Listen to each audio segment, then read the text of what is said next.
أعوذ بالله من الشيطان الرجيم. بسم الله الرحمن الرحيم.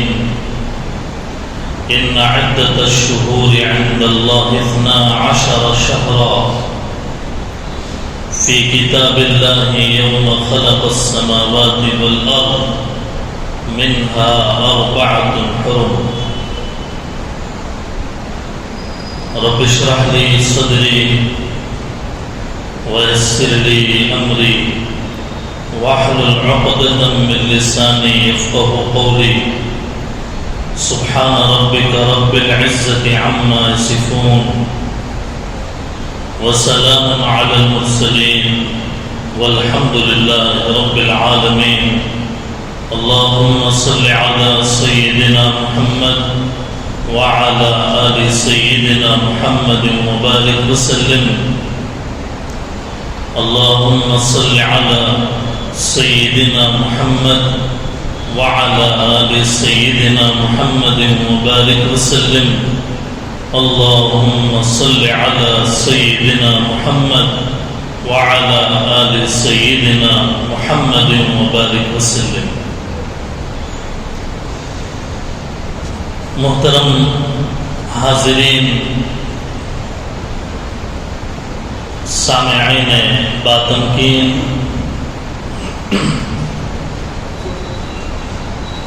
عزیزان ملت اسلامیہ،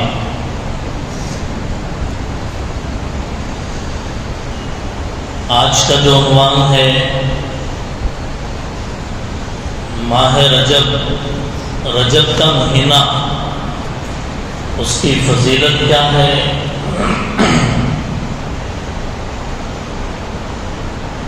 رجب کے مہینے میں کرنے کے کام کیا ہیں، اور رجب کے مہینے میں کن کاموں سے امت مسلمہ کو بچنا چاہیے. رجب کے مہینے کی فضیلت کے لیے یہ بات کافی ہے کہ روایات کے اعتبار سے ہمارے نبی تاجدار بدھا فخر دو عالم محمد مصطفیٰ صلی اللہ علیہ وسلم کو اسی مہینے میں معراج کی دولت نصیب ہوئی ہے. معراج النبی صلی اللہ علیہ وسلم یہ ایسی بڑی دولت ہے کہ بجا ہے اس پر آدمی خوشی کا اظہار کرے، اور یہ ایسی نعمت ہے جو ہمارے نبی کو ملی ہے کہ جس جیسی نعمت کسی اور نبی کو نہیں ملی. ایک رات میں مکہ المکرمہ مسجد حرام سے مسجد اقصی فلسطین کی زمین پر بیت المقدس میں آپ کا جانا، وہاں نبیوں کی امامت کرنا، سوالات انبیاء جو صف بنے ہوئے ہیں مسجد اقصی میں، سارے انبیاء، سارے رسول، ان کی امامت کرنا، اور پھر وہاں سے 7 آسمانوں کا سفر کرنا، سدرۃ المنتہا پہ پہنچنا، عرش الہی تک آپ کی رسائی، اللہ تعالیٰ کے حضور میں آپ کی حاضری، اور پھر جنت اور جہنم کے مشاہدہ، جنت اور جہنم کے مشاہدہ. یہ وہ پورا خلاصہ ہے معراج کا کہ جو رجب کے مہینے میں آپ کو اللہ تعالیٰ نے اپنے یہاں یہ شرف بخشا ہے. 27 رجب کو ہر سال معراج، شب معراج منائی جاتی ہے.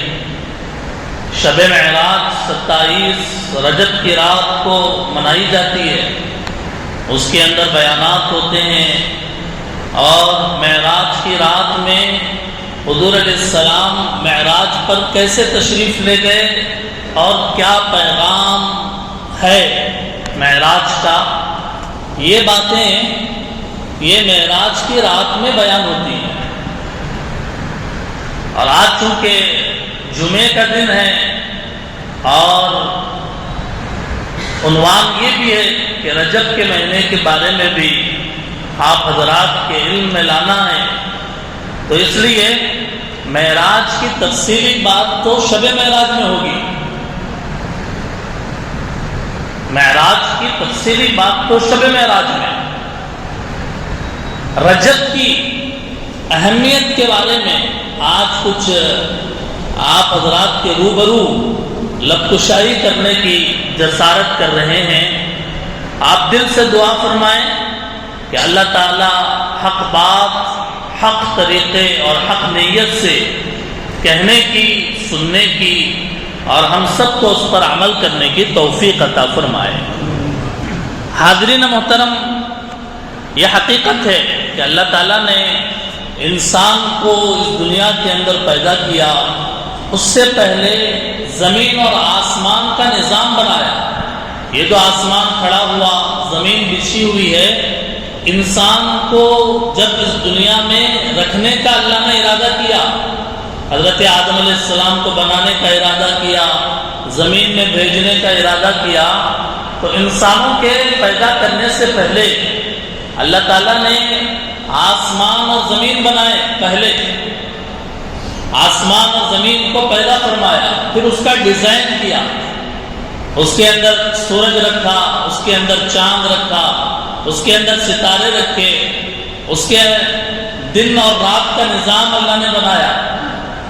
اس کا دن بنایا اللہ تعالیٰ نے، 24 گھنٹے کا ایک دن ہوگا، 12 گھنٹے دن رہے گا، 12 گھنٹے رات رہے گی، اور مختلف موسموں میں دن اور رات گھٹتے بڑھتے رہیں گے۔ کبھی دن بڑا ہو جاتا ہے، جیسے گرمیوں کے زمانے میں دن بڑا ہو جاتا ہے، اور سردیوں کے زمانے میں رات بڑی ہو جاتی ہے کہ نہیں؟ رات لمبی ہو گئی۔ یہ اللہ تعالیٰ نے انسان کو پیدا کرنے سے پہلے ڈیزائن کیا، آسمان، زمین، چاند، سورج، پہاڑ، یہ جھاڑ، یہ درخت، یہ ساری چیزوں کو، اور یہ ڈیزائن کرنے کے بعد اب اللہ نے حضرت آدم علیہ السلام کو زمین کے اوپر مبعوث فرمایا۔ جنت سے آپ کو ہمارے باپ دادا جو آدم علیہ السلام ہے جنت سے نکالے گئے اور دنیا کے اندر بھیجے گئے۔ تو ہم سب کا اصلی وطن، آپ پراپر کہاں کے رہنے والے ہیں؟ لوگ پوچھتے ہیں آپ کہاں کے ہیں پراپر، آپ کا وطن کہاں ہے؟ تو ہم سب کا وطن، ہم سب کی اصلی جگہ، ہمارے دادا حضرت جنت سے آئے تھے، سب کے دادا جنت سے آئے، انسانوں کے دادا، انسانوں کے باپ جنت سے آئے، اور ہمارا اصلی وطن کیا ہے؟ جنت ہے۔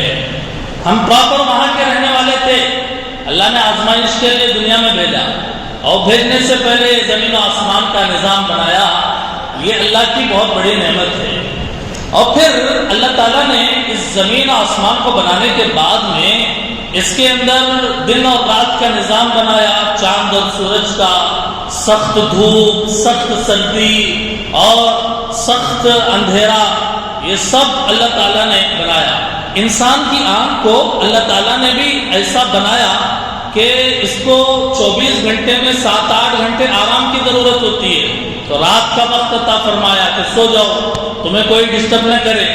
جیسے رات میں سوتے وقت آدمی اپنے سارے لائٹس آف کر دیتا ہے، بالکل ایسے ہی اللہ تعالیٰ نے دنیا کی لائٹ آف کر دی۔ دنیا کی جو لائٹ ہے سورج، اس کی لائٹ آف کر دی، لیکن اندھیرے میں آدمی گھبرا جاتا ہے، اس لیے بیڈ لائٹ کا انتظام کرتا ہے، چھوٹی لائٹ 0 بلب کا۔ اس کے لیے اللہ نے بھی پوری دنیا کے لیے 0 بلب لگایا، یعنی کہ 0 بلب کا مطلب ہے کہ ہلکی دھیمی روشنی۔ چاند، اللہ تعالیٰ نے چاند نکالا تاکہ اس کے دھیمی دھیمی روشنی میں آدمی سو سکے نہ گھبرائے۔ اس زمانے میں جب کرنٹ اور بجلی کا اتنا نظام مضبوط نہیں تھا، پرانے زمانے میں لوگ دیہاتوں میں رہتے تھے، رات اندھیروں میں گزرتا تھا، تب پتہ چلتا تھا کہ چاند کی اہمیت کیا ہے، چاندنی رات میں چاند کی روشنی کیسی ہوتی ہے، تب پتہ چلتا تھا۔ تو بہرحال کہنے کا مطلب یہ ہے کہ یہ اللہ نے بنایا، اللہ نے یہ ڈیزائن بنایا کہ سال کے 12 مہینے ہوں گے، سال کے 12 مہینے ہوں گے، ہر مہینے میں 4 گویا ویک ہوں گے، 4 ہفتے ہوں گے، اور پھر اس کا نظام بنایا کہ 24 گھنٹے سے مل کر ایک دن بنے گا، 7 دنوں سے مل کر ایک ہفتہ بنے گا، 30 دنوں سے مل کر ایک مہینہ بنے گا، 12 مہینوں سے مل کر ایک سال بنے گا۔ یہ سب نظام اللہ نے بنایا، ہر مہینے کا الگ الگ نام رکھا۔ تو یہ جو 12 مہینے ہیں یہ کسی سائنسدان کے بنائے ہوئے نہیں ہیں، یہ کسی انسان کے بنائے ہوئے نہیں ہیں، یہ زمین و آسمان اور یہ 24 گھنٹے کا دن اور رات کسی کمیٹی یا دنیا کے کسی ریسرچ سینٹر کے طرف سے نامزد کیے ہوئے نہیں ہیں، بلکہ یہ من جانب اللہ ہے، اللہ کی جانب سے ہے اور فکس ہے، اس کے اندر کوئی رد و بدل نہیں کر سکتا، اس کے تابع ہو کر سب کو چلنا پڑتا ہے۔ جیسے اللہ تعالیٰ نے نبی تو بہت بنائے، لیکن ان میں 4 نبیوں کو بڑا مقام عطا فرمایا۔ جی حضرت موسیٰ علیہ السلام، حضرت عیسیٰ علیہ السلام، حضرت داؤد علیہ السلام، اور ہمارے اور آپ کے نبی حضرت محمد صلی اللہ علیہ وسلم، آپ کو بڑا مقام عطا فرمایا۔ اللہ تعالیٰ نے آسمان سے کتابیں تو بہت نازل فرمائی، لیکن اس کے اندر 4 کتابوں کو افضل بنایا، توریت، زبور، انجیل اور قرآن۔ یہ 4 کتابیں، اللہ کے فرشتے بے شمار ہیں، لا تعداد ہیں، لیکن ان سارے فرشتوں میں اللہ نے 4 فرشتوں کو معظم بنایا، جبرائیل، میکائیل، اسرافیل، عزرائیل۔ یہ جو نظام ہے، اللہ تعالیٰ چیزوں کو پیدا کرتے ہیں اور ایک کو ایک پر فضیلت دیتے ہیں، ایسے ہی اللہ تعالیٰ نے 12 مہینے بنائے، ان 12 مہینوں میں 4 مہینوں کو فضیلت دی، ان 12 مہینوں میں 4 مہینوں کو فضیلت دی، اور قرآن میں اس کو کہا کہ یہ محترم مہینے ہیں، 4 جو مہینے ہیں احترام کے قابل مہینے ہیں۔ اور اللہ کے نبی نے بھی فرمایا کہ رجب کا جو مہینہ ہے محترم ہے، رجب کا مہینہ جو ہے محترم ہے۔ پہلے لوگ جنگیں ہوتی تھی، ایک قبیلے میں، ایک خاندان میں، ایک ملک دوسری کنٹری سے مقابلے ہوتے تھے، لیکن رجب کا مہینہ آتا تھا تو لوگ جنگ بند کر دیتے تھے۔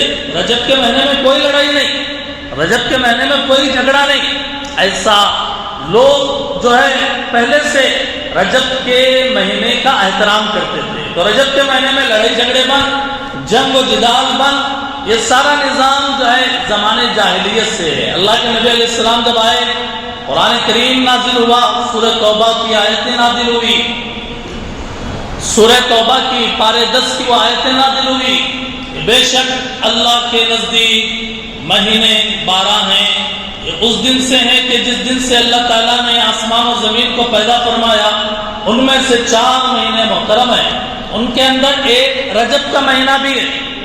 اور جب ایک بات ہو گئی، رجب کا مہینہ محترم ہے، یہ بات اپنے ذہن میں رکھیے، محترم ہونے کا تقاضا کیا ہے؟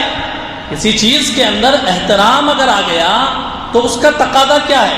مثال کے طور پر اس کو سمجھیے کہ جس کے اندر احترام آتا ہے اس کے تقاضے کیا ہوتے ہیں۔ ایک کپڑے کا تھان ہے، ایک کپڑے کا تھان، اس میں سے آپ نے اپنے لیے ایک جوڑا بنا لیا، ایک جوڑا آپ نے اپنے لیے سل دیا، اور اسی تھان میں سے ایک 2 میٹر کا کپڑا کاٹ کر آپ نے قرآن کا جزدان بنایا، قرآن کریم کا کیا بنایا؟ اس کو جزدان بنایا۔ اب قرآن کریم اس جزدان میں جب رکھا گیا تو وہ جو کپڑا ہے محترم ہو گیا، وہ کپڑا محترم ہو گیا۔ حتیٰ کہ اگر گھر کے اندر ہیں ہم اور آپ اپنا کپڑا ہم نے کسی جگہ ٹانکا، وہ کھٹ سے نیچے زمین پر گر گیا، تو کیا ہم اس کپڑے کو لے کر آنکھوں سے لگاتے ہیں اپنے کپڑوں کو؟ اپنے پہنے ہوئے کپڑوں کو کوئی آنکھ سے نہیں لگاتا، وہی جزدان ہاتھ سے گر گیا اور زمین پہ گر گیا تو فوراً جلدی جلدی اٹھاتے ہیں، آنکھوں سے لگاتے ہیں، استغفار کرتے ہیں، اور پھر اس کے بعد توبہ کرتے ہیں کہ بھائی ہمارے ہاتھ سے قرآن کو لگا رہنے والا کپڑا گر گیا۔ احترام جب آتا ہے تو اس کے اندر فضیلت آ جاتی ہے۔ جیسے احترام اگر جگہ میں آیا تو اس کی فضیلت بڑھ گئی، احترام اگر زمانے میں وقت میں آیا تو اس کی فضیلت بڑھ گئی۔ مثال کے طور پر اشراق کی نماز 4 رکعت نماز پڑھتے ہیں تو اس کی کتنی فضیلت ہے، لیکن وہی 4 رکعت نماز تہجد کے وقت میں پڑھے، وقت بدل گیا تو تہجد کے وقت میں 4 رکعت جو ثواب ہے اس کا وہ اشراق کی نماز کا نہیں ہو سکتا۔ تہجد کی جو نماز ہے وہ فرض نماز کے بعد اس کا مقام بہت اونچا ہے۔ اشراق، چاند، توابین کی نمازیں اپنی جگہ، ان کی فضیلت اپنی جگہ، لیکن وہ تہجد کی برابری نہیں کر سکتے۔ بالکل ایسے ہی سمجھیے اس کو کہ زمانے کے اندر احترام آئے، مقام کے اندر جس جگہ ہم نماز پڑھ رہے ہیں وہ بدلا، اس سے بھی نیکیوں کا ثواب بڑھ جاتا ہے، کم ہو جاتا ہے۔ مثال کے طور پر ہم فرض نماز پڑھ رہے ہیں، اپنے گھر کے اندر پڑھ رہے ہیں۔ فرض نماز کہاں پڑھ رہے ہیں ہم؟ اپنے گھر میں۔ تو حدیث کہتی ہے 1 نماز کا ثواب ملے گا۔ فرض نماز بغیر جماعت کے اپنے گھر میں اگر پڑھے تو 1 نماز پڑھنے کا ثواب، وہی محلے کی مسجد میں جا کر وہی فرض نماز جماعت کے ساتھ پڑھے تو 27 گنا زیادہ ثواب ملے گا۔ ایک ہی نماز پڑھ رہے ہیں لیکن اس کا ثواب 27 درجے بڑھ جائے گا۔ وہی فرض نماز ہم جامع مسجد میں آ کر پڑھیں، جامع مسجد میں اگر آ کر ہم پڑھیں، طبرانی کی روایت کے مطابق 1 نماز کا ثواب 500 نمازوں کے برابر، کہ 1 نماز پڑھا تو اللہ تعالیٰ اس کا ثواب کتنا دیتے ہیں؟ 500 نمازوں کا۔ جمعے کی نماز نہیں، عام نماز کے بارے میں بول رہے ہیں، ہر فرض نماز کے بارے میں جو جماعت کے ساتھ جامع مسجد میں اگر پڑھی جائے 500 درجے ثواب۔ وہی فرض نماز حرم شریف میں مسجد حرام میں پڑھے، وہی فرض نماز پڑھا 1 لاکھ نمازوں کا ثواب ملتا ہے نہیں ملتا ہے۔ مسجد اقصی مسجد نبوی میں وہی فرض نماز پڑھے، وہی 4 رکعت فرض نماز جو اپنے گھر پہ پڑھتا تھا، لیکن مسجد نبوی یا مسجد اقصی میں پڑھے 50,000 نمازوں کا ثواب ملتا ہے، علی اختلاف الروایات۔ تو کہنے کا حاصل یہ ہے کہ عمل تو وہی ہے، فرض نماز تو وہی ہے ظہر کی، لیکن جگہ اگر بدل جائے کہ گھر مسجد محلے کی، پھر جامع مسجد، پھر مسجد حرام، پھر مسجد نبوی، مسجد اقصی، آپ اندازہ لگائیے کہ عمل تو وہی ہے لیکن اس کا جو ہے بھاؤ بڑھ گیا، اس کا ثواب بڑھ گیا۔ بالکل ایسے ہی کوئی 1 روپیہ آج صدقہ کرے کوئی تو اس کا جو ثواب ہے وہی روپیہ رمضان میں اگر کوئی صدقہ کرا، 1 روپے کا صدقہ رمضان میں 1 نفل کرے گا تو فرض کے برابر۔ میری بات سمجھ رہے ہیں نا؟ جگہ کے بدلنے سے، مقام کے بدلنے سے، وقت کے بدلنے سے، وقت کے بدلنے کی مثال تہجد، وقت بدلا تو اس کا ثواب میں اضافہ ہو گیا، جگہ بدلی اس کی مثال مسجد حرام، مسجد نبوی وغیرہ وغیرہ۔ بالکل میرے بھائیوں، رجب کا مہینہ محترم ہے تو اس مہینے میں اگر ہم نیک کام کریں گے، محترم مہینے میں اس کا ثواب بھی ہمیں بڑھا کر دیا جائے گا، اس کا ثواب بھی ہمیں بڑھا کر دیا جائے گا۔ بات سمجھ میں آ رہی ہے؟ قرآن کی تلاوت پہلے کرتے تھے لیکن اس مہینے میں اگر کریں گے تو اس کا ثواب بڑھا کر دیا جائے گا۔ اور تلاوت، فرض نمازیں، تو اسی لیے اس مہینے میں، رجب کے مہینے میں زیادہ عبادت کرنا چاہیے۔ زیادہ عبادت کا مطلب فرض نماز ایک بھی ہماری نہ چھوٹے، اور تلاوت، ذکر اور نوافل کا ہم اہتمام کرنے والے بنے۔ یہ ایک بات ہو گئی۔ اب دوسری بات یہ ہے کہ جب کسی چیز کے اندر احترام آتا ہے تو اس چیز کی لاپرواہی اگر کریں گے اس کا گناہ بھی بڑا ہوگا۔ جیسے گالی دینا، اگر گھر میں گالی دیے وہ بھی گناہ ہے، محلے میں 4 لوگوں کے سامنے گالی دیے وہ بھی گناہ ہے، وہی گالی مسجد میں آ کر دے رہا ہے تو اس کا گناہ بڑھ جائے گا نا بھائی۔ مسجد میں آ کر اگر گناہ کرا باہر کرنے کے مقابلے میں اس کے وبال بڑھ جائے گا، اور وہی گناہ حرم شریف میں جا کر کرے مسجد حرام میں کھڑے ہو کر وہی گناہ کرے تو اس کا گناہ بھی کیا ہو جائے گا؟ بڑھ جائے گا. وہی گناہ خانہ کعبہ کا پردہ پکڑ کر کیا، وہی گناہ خانہ کعبہ کا پردہ پکڑ کر کیا تو اس کا وبال اور بھی بڑھ جائے گا. بات سمجھ میں آ رہی ہے نا؟ اسٹیپ بائی اسٹیپ جب احترام کسی چیز میں ہے تو نیک کریں گے اس کے نیکیوں میں اضافہ رہے گا، اور اگر برا کام کریں گے رجب کے مہینے میں، اگر برا کام کریں گے رجب کے مہینے میں، گناہ کریں گے رجب کے مہینے میں، نافرمانی کریں گے رجب کے مہینے میں، اگر بے احترامی کے ساتھ لاپرواہی کے ساتھ زندگی گزاریں گے اللہ کے احکام کو توڑ کر تو سر پر اس کا وبال بھی زیادہ رہے گا. یہ مطلب ہے احترام جب اللہ تعالیٰ نے عطا فرمایا تو نیکیاں کرنا چاہیے اور گناہ سے بچنا چاہیے. یہ کرنے کے کام اور بچنے کے کام. نبی علیہ السلام جب رجب کا مہینہ آتا تھا، ایک روایت اگرچہ سند کے اعتبار سے ضعیف ہے، اس روایت کے اندر ہے اللہ کے نبی دعا کرتے تھے، اے اللہ ہمارے رجب کے مہینے میں، شعبان کے مہینے میں برکت دے دیجئے، رجب کے مہینے میں بھی برکت دے دیجئے، شعبان کے مہینے میں بھی برکت دے دیجئے، اور رمضان تک ہمیں پہنچائیے. اللہ کے نبی یہ دعا کرتے تھے. ملا علی قاری رحمۃ اللہ علیہ نے مرقات شریف میں، یعنی جو مشکات شریف کی شرح ہے، حدیث کی کتاب ہے، اس کے اندر لکھا ہے کہ برکت کا معنی یہ ہے کہ اے اللہ ہمیں ان مہینوں میں، رجب کے، شعبان کے مہینے میں نیک کام عبادت کر کے ہمیں برکت حاصل کرنے والا بنائیے، اور ہماری عمر لمبی کر کے رمضان تک پہنچائیے، ہماری عمر لمبی کر کے رمضان تک پہنچائیے. نبی علیہ السلام جو دعا کرتے تھے اس کا یہ مطلب ہے کہ برکت کا کیا مطلب ہے؟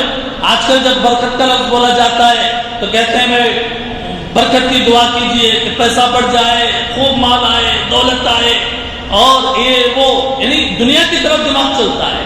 لیکن اللہ کے نبی علیہ السلام جو دعا کر رہے ہیں برکت کی، اس کا مطلب یہ ہے کہ ہمیں ان مہینوں کے اندر کثرت سے عبادت کی توفیق عطا فرمائیے، رمضان تک پہنچائیے، یعنی اے اللہ ہماری عمر میں برکت دے کر ہمیں رمضان تک پہنچائیے تاکہ ہم روزہ رکھنے والے بنے، تراویح پڑھنے والے بنے، نیک کام کرنے والے بنے. یہ ہے حضور علیہ السلام کی دعا. رجب کے مہینے کے تعلق سے ہمیں اس کو اپنے معمولات میں شامل کرنا چاہیے. اب آگے آئیے، دین کے نام پر اگر کوئی کام ہو، دین کے نام پر، میری بات نوٹ کیجئے گا، دین کہہ کر، دین کے نام پر اگر کوئی کام ہو، کوئی عمل ہو، کوئی نماز ہو، کوئی روزہ ہو، کوئی عبادت ہو، دین کے نام پر اگر ہو تو اصول قاعدہ یہ ہے کہ اس کے لیے ہمیں قرآن اور حدیث دیکھنا پڑے گا کہ دین کے نام پہ ہم اگر یہ کام کرنا چاہ رہے ہیں تو قرآن اور حدیث کے اندر اس کا ذکر ہے یا نہیں. کیونکہ دین بتانے والی کتاب کون سی ہے؟ دین بتانے والی کتاب قرآن ہے. کسی کو انکار ہے اس سے؟ کسی کو یا دنیا کی کسی ماں کے بیٹے کو انکار ہے اس سے کہ قرآن کے علاوہ دین سمجھا جائے گا یا حدیث کے علاوہ؟ قرآن اور حدیث تو بنیاد ہے، بیسک ہے دین کے، دین بیسک، دین کی بیسک بنیاد قرآن اور حدیث. قرآن اور حدیث کو دیکھا جائے گا اور پھر اس پر عمل کیا جائے گا. مثال کے طور پر جی روزے رکھنا ہے تو قرآن حدیث کے اندر کہا شوال کے روزے رکھو، شوال میں 6 روزے رکھو، حدیث میں کہا گیا نا. اب روزے رکھنا ہے، ذی الحج کے مہینے میں ابتدائی 9 دنوں کے روزے رکھو، قرآن میں کہا گیا تو اس کے روزے رکھنا ہے. محرم 10 محرم کو عاشورے کا روزہ ہے، وہ بھی رکھتے ہیں تو اس کی دلیل حدیث کے اندر موجود ہے.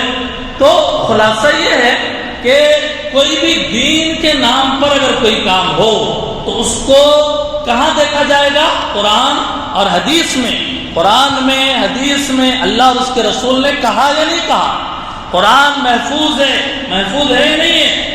حدیث محفوظ ہے، بخاری، مسلم، ترمذی، ابو داود، نسائی، ابن ماجہ، مسند احمد ابن حنبل اور مصنف عبد الرزاق، یہ ساری حدیث کی بڑی بڑی کتابیں ہیں جس کو عام لوگوں نے دیکھا بھی نہیں ہوگا آج تک. ایسی بڑی بڑی کتابیں ہیں، اس کے اندر دین کی ہر بات محفوظ، نبی کی زندگی محفوظ کہ نبی علیہ السلام یہ مہینوں کے اندر کیا کرتے تھے محفوظ، صحابہ کیا کرتے تھے محفوظ، اور تابعین کیا کرتے تھے، تبع تابعین کیا کرتے تھے، یہ سارا محفوظ ہے۔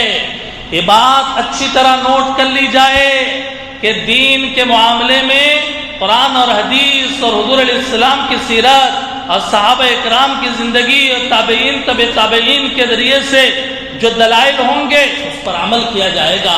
اور اگر کوئی ایسی بات ہو کہ وہ بات ہمیں دین میں نہ ملے، ہمیں قرآن میں نہ ملے، ہمیں حدیث میں نہ ملے، ہمیں سیرت محمدی میں نہ ملے، ہمیں صحابہ کی زندگی میں نہ ملے، تابعین اور تبع تابعین کی زندگی میں اگر وہ بات ہمیں نہ ملے تو پھر وہ دین نہیں ہو سکتا۔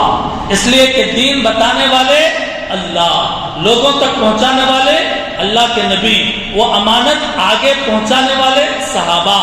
اب اگر وہ چیز دین کے نام پر چل رہی ہے، خاندان میں پرکھوں سے باپ دادا سے ایک رواج کے طور پر اگر چل رہی ہے تو وہ دلیل نہیں ہے۔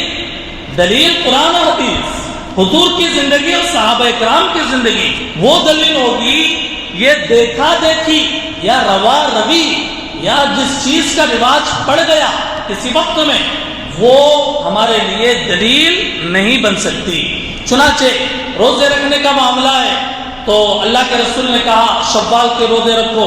ہم ڈنکے کی چوٹ کہتے ہیں کہ بھائی شوال کے مہینے میں روزے رکھنا چاہیے، ذی الحج کے مہینے میں روزے رکھنے کا حکم ہے، وہ بھی کہتے ہیں جی عاشورے کا روزہ، 10 محرم کا روزہ، وہ بھی رکھنے کا حکم ہے، ہر پیر جمعرات کو روزہ رکھنا نبی کی سنت ہے، وہ بھی ہم کہتے ہیں۔ لیکن کسی خاص دن کو خاص کر اس دن جو ہے روزہ رکھنا دین ہے، اگر اس کے لیے دلیل موجود ہے تو ٹھیک ہے، ورنہ وہ دین نہیں ہو سکتا، وہ اپنے منچاہی بات ہو سکتی ہے۔ ایسے ہی مثال کے طور پر خاص نمازیں پڑھنا، فرض نمازیں تو ہے ہی، 5 فرض نمازیں، تہجد، اشراق، چاشت و توابین، لیکن کچھ نمازیں اللہ کے نبی نے بھی بتائی۔ کیا نمازیں؟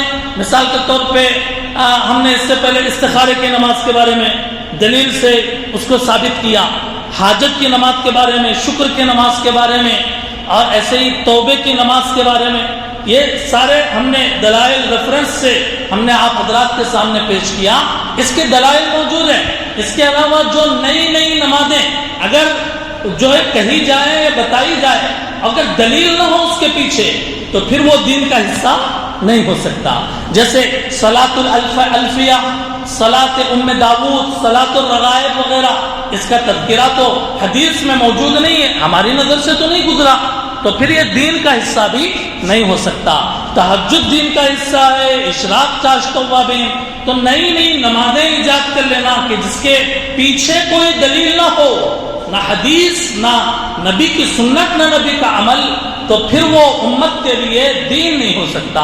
ایسے ہی شریعت کے اندر کوئی خاص چیز کے بنانے یا پکانے وغیرہ یا اس طریقے کا کوئی ڈش وغیرہ، اس کے بارے میں 10 محرم کے بارے میں ایک روایت ہے۔ محرم کے دنوں میں ہم نے آپ کو بتایا تھا، حدیث کے اندر ہے کہ 10 محرم کے دن میں جو اپنے گھر والوں پر کشادگی اختیار کرے گا، اللہ تعالیٰ سال بھر اس کے اوپر کشادگی مرحمت فرمائیں گے، وہ دلیل ہے، اس کو بیان کیا گیا۔ لیکن اگر کوئی کسی اور مہینے میں، مثال کے طور پر رجب کے مہینے میں، اس کے لیے کوئی اگر دلیل نہ ہو تو کسی خاص قسم کا ڈش بنانا، آدمی کو اختیار ہے، وہ کچھ بھی پکا سکتا ہے، کچھ بھی کھا سکتا ہے، لیکن دین کے نام پر اگر کیا جائے تو دیکھا جائے گا کہ قرآن اور حدیث میں نبی کی زندگی میں یہ مہینہ نبی کی زندگی میں بھی آتا تھا، صحابہ کی زندگی میں بھی آتا تھا، تابعین کے دور میں بھی آتا تھا۔ حدیث کی کتابوں میں ایک چھوٹی بات کو بھی چھوڑا نہیں گیا، ایک چھوٹی بات، ہمارے نبی کیسے استنجا کیا کرتے تھے، ہمارے نبی جب اپنے ضرورت سے فارغ ہوتے تو کیسے استنجا کرتے تھے، اس کو بھی نہیں چھوڑا گیا۔ تو اب دیگر مہینوں کے اندر کرنے والے کام اگر اس کی کوئی دلیل نہیں ہے تو اس کا مطلب یہ ہے کہ جھول ہے، اس کا مطلب یہ ہے کہ بے دلیل کا کام ہے، اس سے اجتناب کرنا چاہیے، اس سے احتیاط کرنا چاہیے۔ یہ دلائل کی روشنی میں آدمی کو شریعت اور دین کو سمجھنے کی ضرورت ہے، اور یہ سمجھنے کی ضرورت ہے کہ جو اعمال دین کے نام پر چل رہے ہیں اللہ تعالیٰ سمجھ عطا فرمائے، اور اللہ تعالیٰ تحقیق کا مادہ نصیب فرمائے لوگوں کو اس بات کے اوپر ابھارے کہ وہ قرآن پڑھیں، حدیث پڑھیں۔